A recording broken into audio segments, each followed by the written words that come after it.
쫓아내어야 하는 그 일을 두고 무리들과 제자들이 함께 겪은 일을 기록하고 있습니다.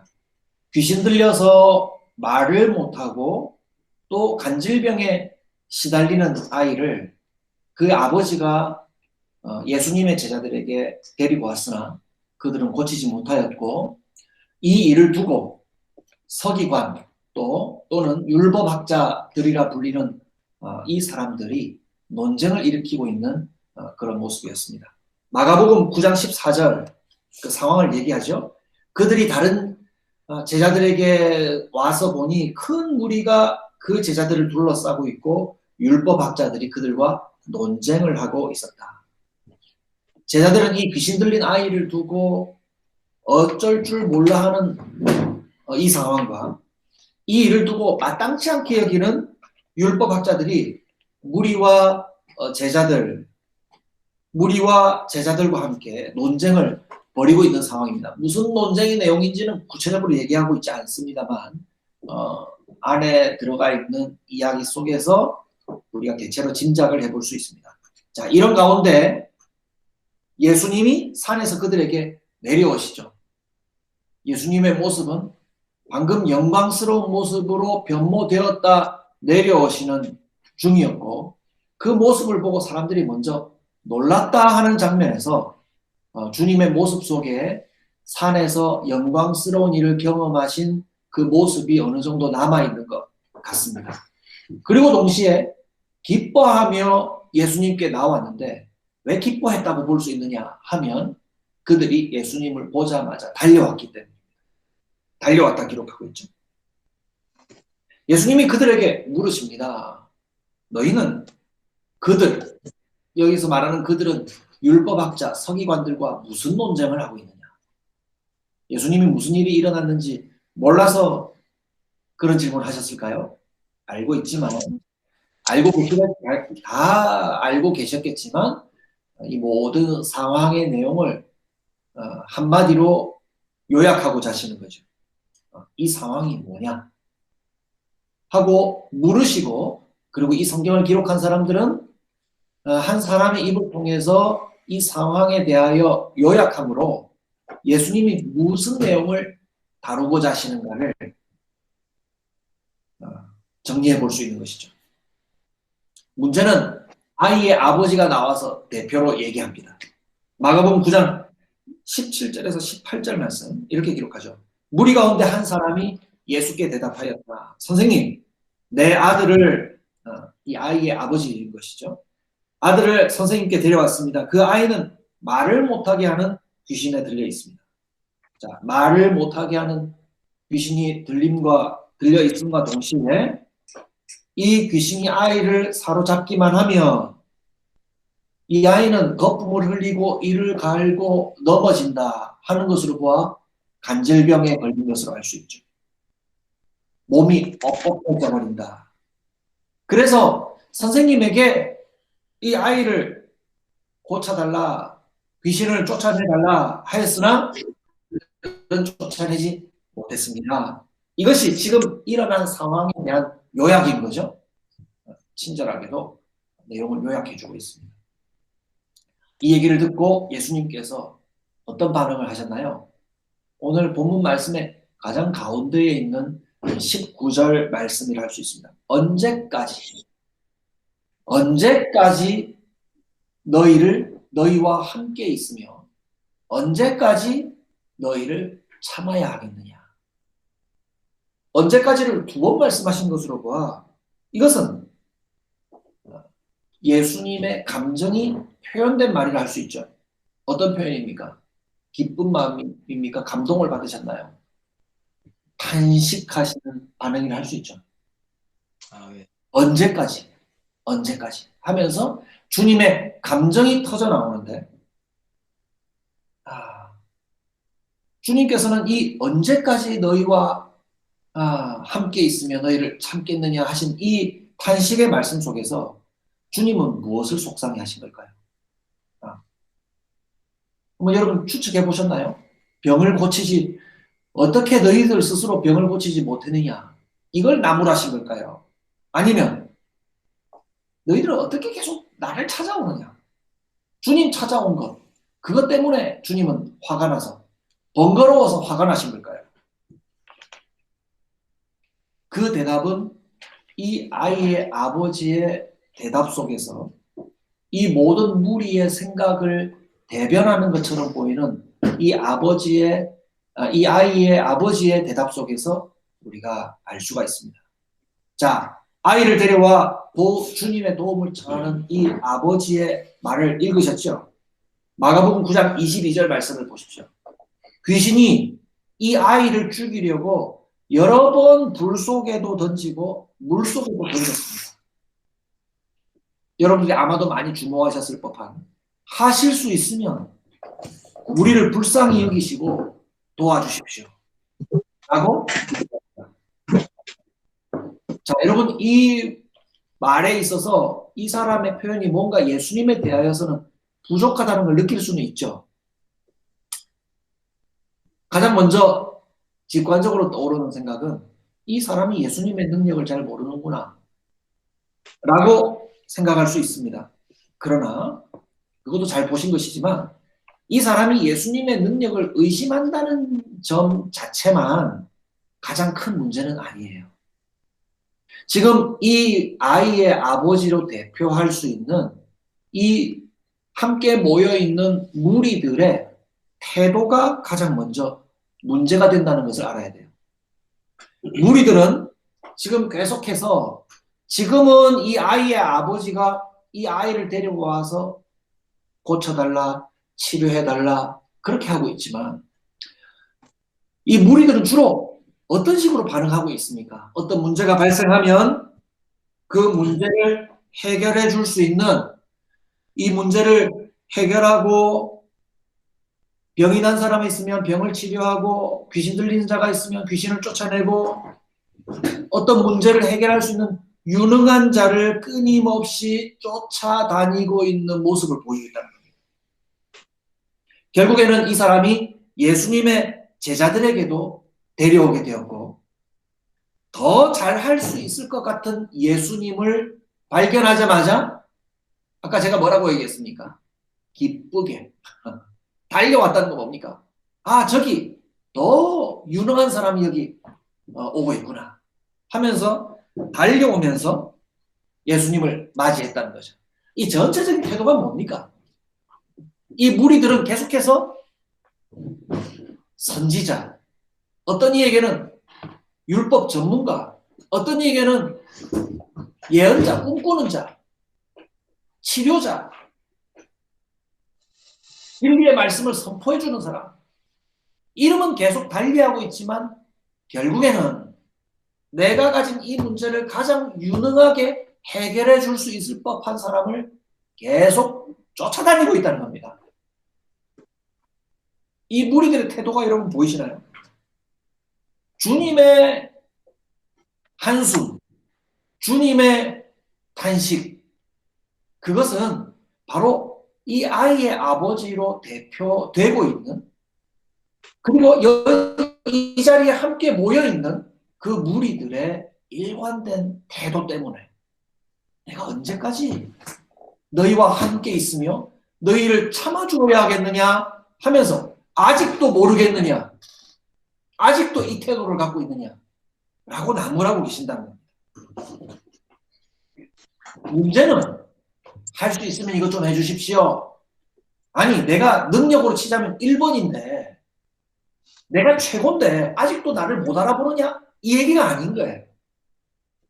그 얘기가 아니라 예수님의 능력을 의심하거나 예수님의 어떤 위엄을 불손하게 대해서가 아니라 예수님을 통해서 하나님의 나라가 임하게 된 것을 내가 지금껏 얘기해 왔는데, 마가복음을 읽어가던 우리들로 치면 지난 가을로부터 마가복음 1장부터 또 창세기를 거쳐서 예수님이 우리에게 임하게 해주신 하나님의 나라가 어떤 것인지 지금껏 듣고 있는데 너희들은 아직도 이 태도이냐?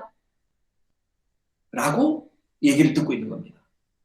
하나님의 나라가 임할 때에 필연코 임할 수밖에 없는 일들을 내가 지금 그토록 얘기해 왔는데 너희들은 왜 아직도 그것을 모르고 무시하고 있느냐?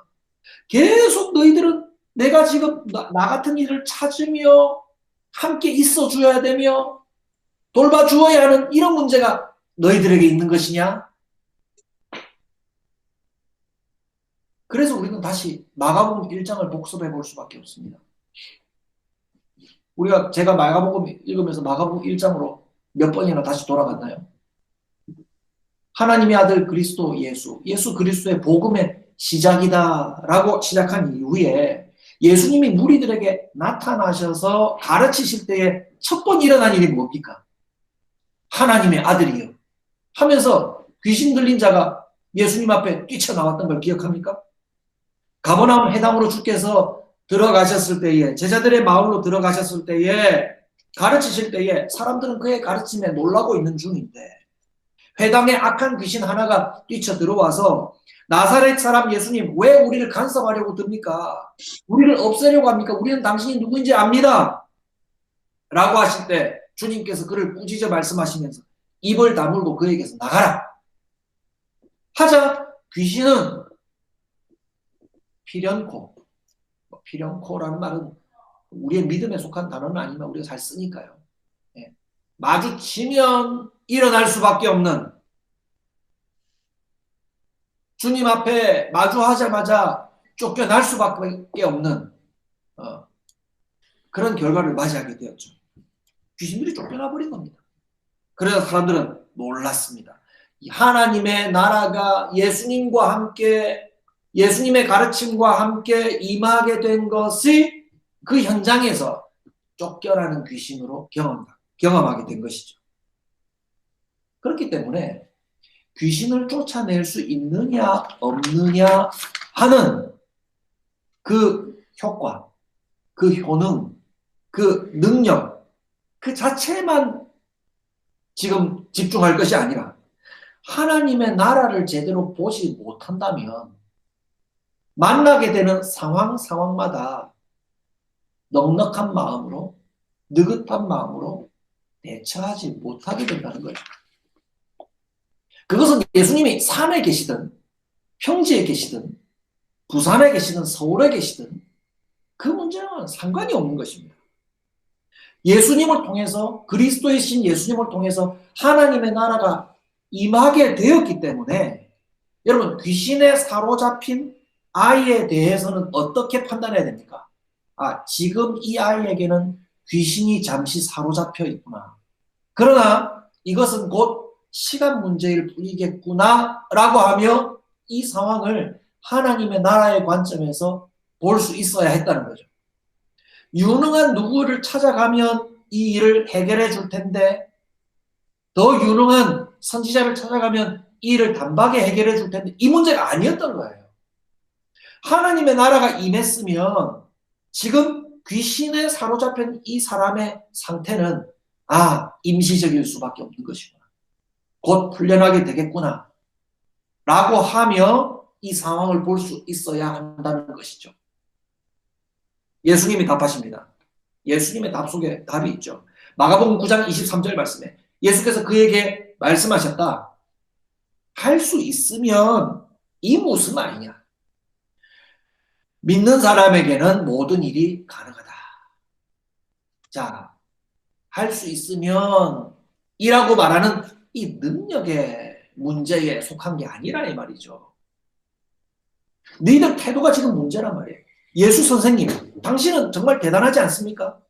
할 수 있는 것 같은데요. 한번 해주십시오. 이 문제가 아니란 말입니다. 그 무슨 말이냐.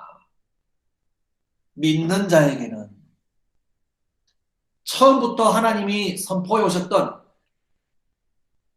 처음부터 예수님께서 선포해 오셨던 하나님의 나라의 복음을 믿는 자 나와 함께 임하게 된 하나님의 나라를 믿는 자에게는 능치 못할 것입니다. 능력에 속한 문제로 생각하지 않는다 이 말이에요. 할 수 있으면 이 무슨 말이냐에 담긴 예수님의 탄식은 무엇입니까? 아직도 능력자를 찾아다니고 있느냐? 이런 말이에요. 예수님이 내가 능력 있는 거 너 못 알아보니? 이 얘기가 아닌 거예요. 하나님의 나라가 임하여 그 나라가 능력 있게 네게도 드러날 수 있다는 것을 넌 모르고 있냐? 이 얘기인 것이죠. 능력 있는 사람은 그만 쫓아다니라. 그것은 능력 있는 누군가에 일어날 것이 아니라 하나님이 내게 주신 것이다 라고 말씀하시는 겁니다. 여러분, 그러면 예수님 어디 계신가? 길을 쓰고 쫓아다닐 필요가 있습니까? 없습니까? 없는 것입니다. 하나님의 나라는 이미 너희 가운데 이루어졌다는 거예요. 아멘. 사실을 몰랐던 사람이 이제 깨달음이 찾아오자 외칩니다. 이것은 무리의 답변이 되어야 해요. 제가 믿음이 없었습니다. 이 믿음이 없는 저를 도와주십시오. 이것이 오늘 말씀의 제목입니다. 제가 이 믿음이 없었습니다. 이 믿음이 없는 저를 도와주십시오. 귀신은 아이를 쓰러뜨렸죠. 그러나 예수님은 일으켜 세워주셨습니다.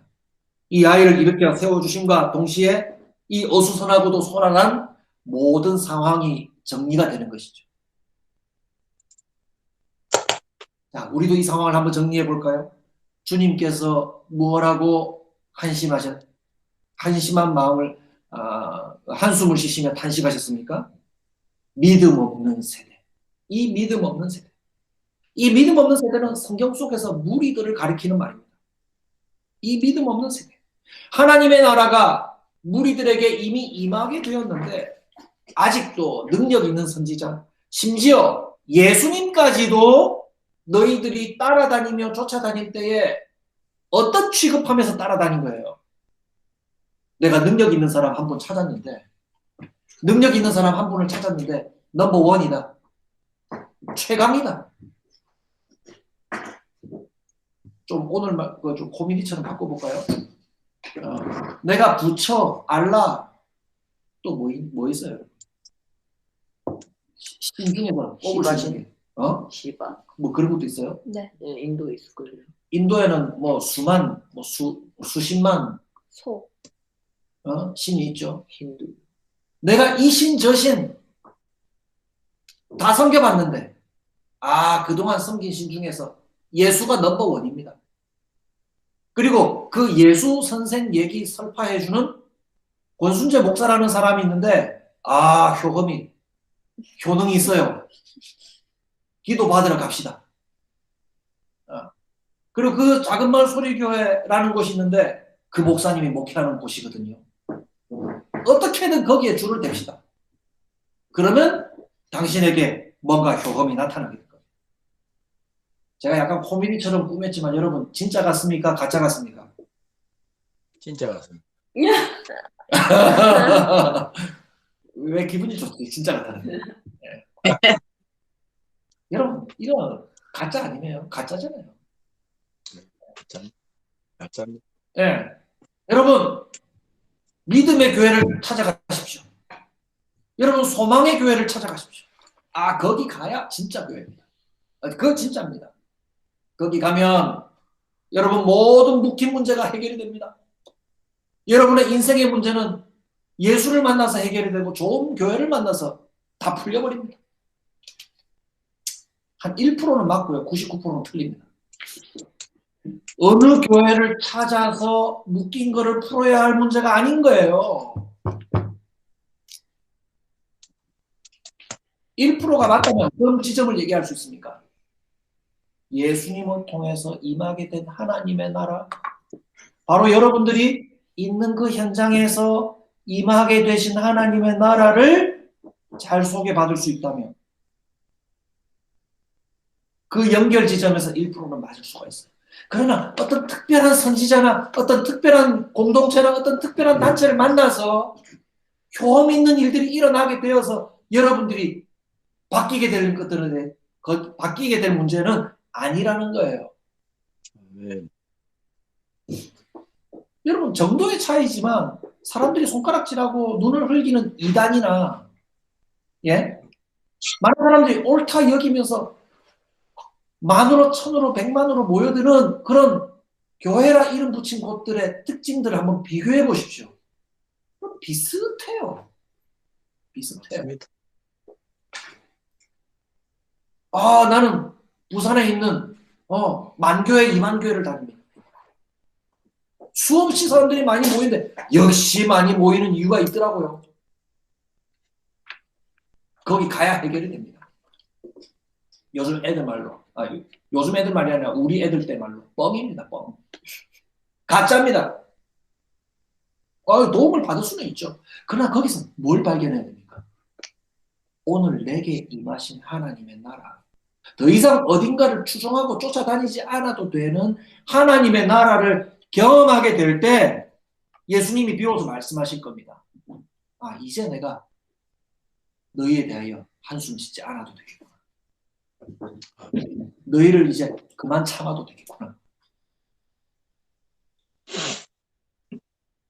그럼 마가복음 1장 복습 다시 해봅니다. 마가복음 1장 14, 15절 말씀에 예수님이 처음 복음을 선포하실 때 뭐라고 말씀하셨어요? 요한이 잡힌 후 예수께서 갈릴리에 오셔서 하나님 나라의 복음을 전파하실 때 이르시되 때가 찼고, 이제 예수님이 오시고 나서 때가 차버린 겁니다. 이제는 때가 바뀐 거예요. 하나님의 나라가 가까웠으니 회개하고 복음을 믿어라. 이상 끝. 더 이상 너희가 누군가의 선지자를 쫓아서 헤매고 다닐 일이 없는 것입니다. 무리들이 몰려다니며 때로는 만을 이루고 2만을 이루고 수만을 이루어서 예수님으로부터 떡을 받아 먹기까지 하였지만 예수님을 그 선지자들 중에서 가장 능력 있는 분으로 꼽을 수 있는 만한 한 분 정도로밖에 보지 않았다는 거죠. 그들은 계속 예수님이 승천하신 이후에 그 믿음 정도에 머문다면 어떻게 될까요? 계속 떡 먹여줄 사람들, 기적을 베풀어 줄 사람들, 교험을 일으켜 줄 사람들을 따라다녀야 할 문제에 갇히게 되고 마는 것이죠. 자, 믿음이 없는 세대 속에 놀라운 것은 누구도 포함되어 있었냐면 제자들도 거기에 파묻혀 있었어요. 제자들도 그 역시 무리 속에 들어가 있어서 그들의 몰지각함과 부족함은 무리들 속에서 전혀 다름을 보이지 못했어요. 빛을 발하지 못했다는 겁니다.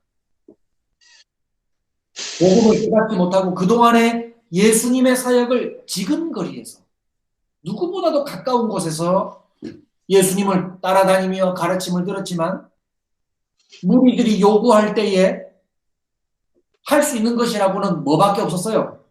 선지자 흉내밖에 못 냈던 거예요. 선지자 중에서 누가 최고였어요?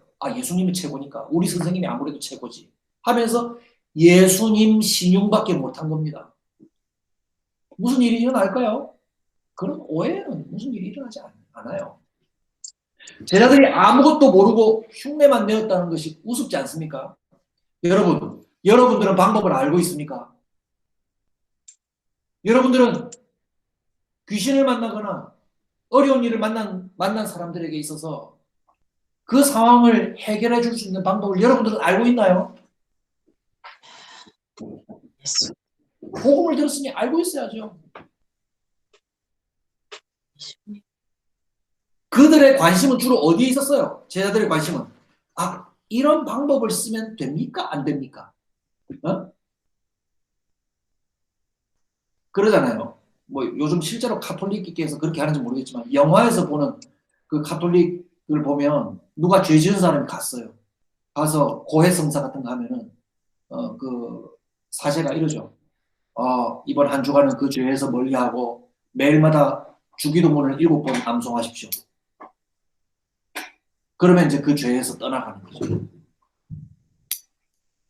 어떤 죄에서 벗어나고 어떤 문제에서 고침받는 문제를 하나의 방법으로만 여겼을 때에 정말 그 일이 효험이 나타날 것인가 나타나지 않을 것인가 그 방법을 제시하는 사람도 의문인 거예요. 아, 될지 안 될지 모르겠지만 이 방법이 잘 먹히더라고요. 한번 해보세요. 이렇게 된 겁니다. 제자들마저도 예수님 신용으로, 예수님 흉내내는 걸로, 아, 이거 예수님이 이렇게 하는데 먹히는 것 같더라고요. 한번 해봅시다. 뭐 어떤 신용을 했는지 모르겠지만 어떤 행위를 하면서 그 일을 통해서 효험이 나타나길 기대했던 거죠. 여러분, 예수 믿고 이거 한번 해보세요. 저한테는 괜찮았는데 당신에게는 그 일이 괜찮을까요? 한번 해보세요. 여러분, 이거는 여러분들도 원리와 방법을, 알지 못하는 원리와 방법을 가지고 알지 못하는 원리와 방법을 제시한 것에 불과한 거예요.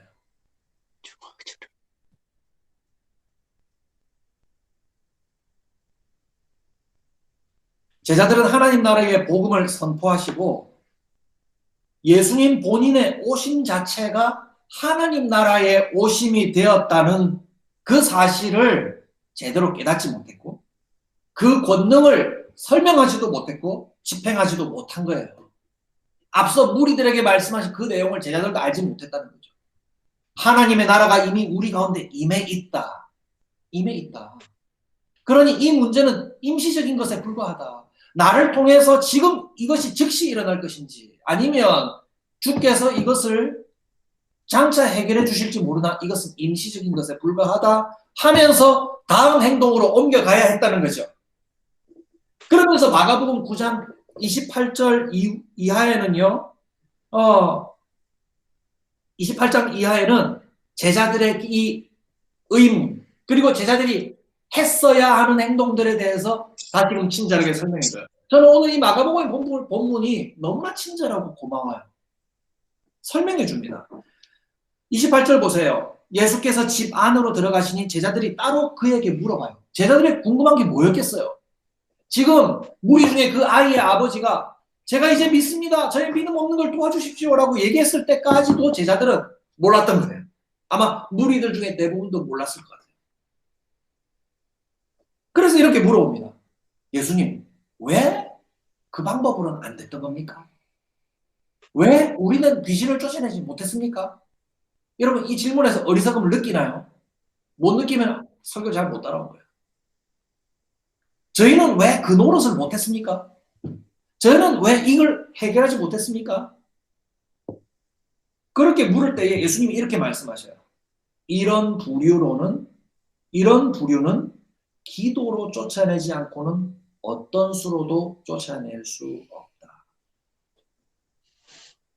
그 아이의 아버지가 절박히 외쳤을 때, 자, 이 아이의 아버지가 절박히 외칠 때처럼 이 상황을 해결해 주실 하나님의 나라를 가져오시는 분을 향한 외침, 절박한 기도 외에는 기도라는 말 자체에 절박함이 들어가 있어요. 하나님의 나라를 가져오시는 분, 가져다 주신 분에 대한 기도, 그것 말고는 될 수가 없구나 라고 설명해 주신 거예요. 이건 무슨 방법의 문제가 아니다. 하나님의 나라가 너희에게 와 있지. 그러면 이 나라를 너희에게 주시는 분이 누구냐? 그리스도 아니냐? 하나님 아니냐? 하나님을 향한 요청 외에는 이 일이 일어날 방법이 없는 것이지 라고 예수님이 설명해 주신 거예요. 예수님의 해법은 그것입니다. 앞서 아이의 아버지에게도 믿는 자에게는 모든 게 가능하다고 했죠. 자, 한번 믿어만 봐. 이 능력이 나타날 거야. 이 말씀이 아니죠. 하나님의 나라가 여기 와 있다는 사실을 아는 자에게는 여기 있는 문제는 단지 시간의 문제일 뿐이다. 그걸 믿느냐? 믿습니다. 믿는 자에게는 이 문제에 대해서 능치 못할 수가 없는 것이다. 여기서 믿는 자는 하나님 나라의 복음 자체를 믿는 사람이죠. 하나님 나라의 복음을 누릴 수 있는 사람이라는 거예요. 그것은 어떤 누군가의 선지자를 따라갈 그런 문제가 아니에요. 축귀, 고침 그 자체, 부귀, 영화 그 자체를 믿는 것이 아니라 하나님의 나라를 믿는 거예요. 이 믿음을 가진 사람의 기도, 간청, 그 간청이 하나님의 나라의 오심을 이루게 해주신다는 겁니다. 그럼 결국 기도는 뭡니까? 주여, 주의 나라가 여기 임하셔서 여기에 있는 이 뭐 귀신에 들렸든지 돈이 부족하든지 뭐 넘어지게 되었든지 무서운 일을 당했든지 우리가 만나게 된 제자들과 그 무리가 만나게 된 그 모든 상황에 대한 처분을 여기에 임하게 해주신 하나님의 나라를 다스리시는 그분께 맡겨드립니다. 일해 주십시오. 라고 각자 기도할 수 있는 것입니다. 각자 기도할 수 있고 그 나라를 믿는 자들이 함께 기도할 수 있는 것이죠. 여러분, 기도의 본질이 그거 아닙니까? 그거 아니에요? 뭔가 능력을 끌어오고자 하는 시도 이상하죠. 그럼 그거 분별해야 돼요. 그게 아니라 여기 이미 임해 있는 하나님의 나라를 믿는 자들이 함께 모여서 혹은 혼자서 그 나라를 임하게 해주시는 분을 향하여서 기도하는 겁니다. 내 이 상황을 내게 하나님의 나라를 임하게 해주신 하나님께 맡겨드립니다. 다스려 주십시오. 각자 할 수 있는 거예요. 각자. 그리고 함께 해주시는 겁니다.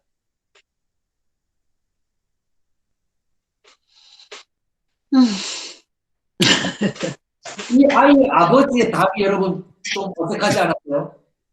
이 아이의 아버지의 답이 내가 믿습니다 해놓고서는 나의 믿음 없는 걸 도와달래요. 이상하지 않아요? 여러분, 이 이상한 답을 할 수 있는 이유가 바로 그거예요. 내가 믿습니다 해놓고 나서는 제게는 믿음이 없습니다. 이런 말이 돼버렸으니까요. 여러분, 이 말은 뭘까요? 부족하다는 말 좋아요. 왜 부족할까요? 네? 그렇습니다. 이 능력의 근원이 주님으로부터 오는 것입니다 라는 것을 고백하는 표현이 이 앞뒤가 안 맞는 것 같은 말의 표현이 된 겁니다. 제가 그 하나님 나라 믿습니다. 그러나 그 하나님 나라에 대한 믿음이 제 속에서부터 나오는 것이 아니라 밖으로부터 들어오는 것이니 제게 이 믿음을 더하여 주소서 라는 고백이 되었다는 거죠. 이 깨달음이 믿음의 본질입니다. 이 믿음에 대한 본질이 모든 상황에 대하여 그리스도께서 하나님 나라의 복음을 이루신다는 사실을 믿는 말이 된 겁니다. 그것이 오늘 말씀의 제목입니다. 믿음이 없는 저를 도와주십시오. 여러분, 이것은 참 부족한 기도처럼 보이지만 강력한 하나님 나라의 임재를 구하는 우리의 기도인 것이죠. 누구에게나 원리는 동일합니다. 여러분, 선지자 행세하지 마세요. 예수 행세하는 것 모두 가짜입니다. 제자들도 하나님 나라의 복음의 수혜자들 일 뿐이죠. 백성이고 왕의 다스림을 집행하는 종일 뿐인 것입니다. 여러분, 저의 믿음 없음을 도와주십시오. 혹은 믿음 없는 저를 도와주십시오. 라고 구하는 하나님 나라의 자녀들, 백성들. 그와 같이 이 아이의 아버지의 외침과 같이 기도 자체는 절박한 것입니다. 넉넉한 것을 구하지는 않습니다. 그러한 절박한 기도를 하나님께 외칠 때에 여러분들이 있는 모든 생활의 현장에서 여러분들이 돌보고 있는 그 모든 현장에서 주님의 나라가 임하고 그것을 돌보시는 왕께서 다스리시는 역사가 나타나기를 주님의 이름으로 축복합니다. 기도하겠습니다. 아멘. 하나님 아버지, 주실 은혜를 사모합니다. 주 그리스도께서 우리에게 오셔서 하나님의 나라가 도래하게 되었음을 믿습니다. 또한 주 성령께서 우리에게 찾아오셔서 그 나라에 대한 믿음을 우리가 믿게 되었으며 또한 주님의 나라가 우리 가운데 계시며 우리 가운데 역사하고 있음을 믿습니다. 하나님, 그러나 이 믿음이 우리에게서 나는 것이 아니라 주께서 주시는 것이기 때문에 우리는 이렇게 구할 수밖에 없습니다. 믿음 없는 저희를 도와주십시오. 우리의 삶 속에서 믿음 없는 우리의 모습을 불쌍히 여겨 주옵소서. 라고 간구할 때에 주님 찾아오셔서 우리의 삶의 모든 부분들을 단박에 해결해 버리는 것과 같은 그러한 우리의 차원에서 응답을 판단할 것이 아니라 주께서 모든 것을 다스려 주심으로 가장 좋은 응답을 주시는 것을 믿고 살아가게 하여 주옵소서. 때로는 고난을 감당해야 하기도 하고 때로는 주께서 걸어가신 그 불편한 길을 우리가 따라가야 하는 일들이 더 많이 있지만 그럼에도 불구하고 그 길을 통하여 하나님의 나라가 우리에게 임하여지고 더욱 충만하게 이루어질 것을 바라보며 믿음으로 살아가는 저희들이 되게 하여 주시옵소서. 예수님의 이름으로 기도드리옵나이다. 아멘. 아멘. 우리 구주 예수 그리스도의 은혜와 하나님 아버지의 놀라우신 사랑하심과 성령 하나님의 믿음 주시고 우리와 교제하여 주시는 역사가 믿음 없는 우리를 도와주십시오. 라고 구하며 하나님 나라에 대한 믿음에 대하여 눈이 뜨게 되었던 사람과 또한 제자들처럼 우리의 삶의 모든 현장 속에서 하나님 나라를 바라보며 그 다스림을 바라보며 따라가기를 다짐하는 우리 모든 성도들 모두 지금부터 영원히 함께 계실지어다. 아멘.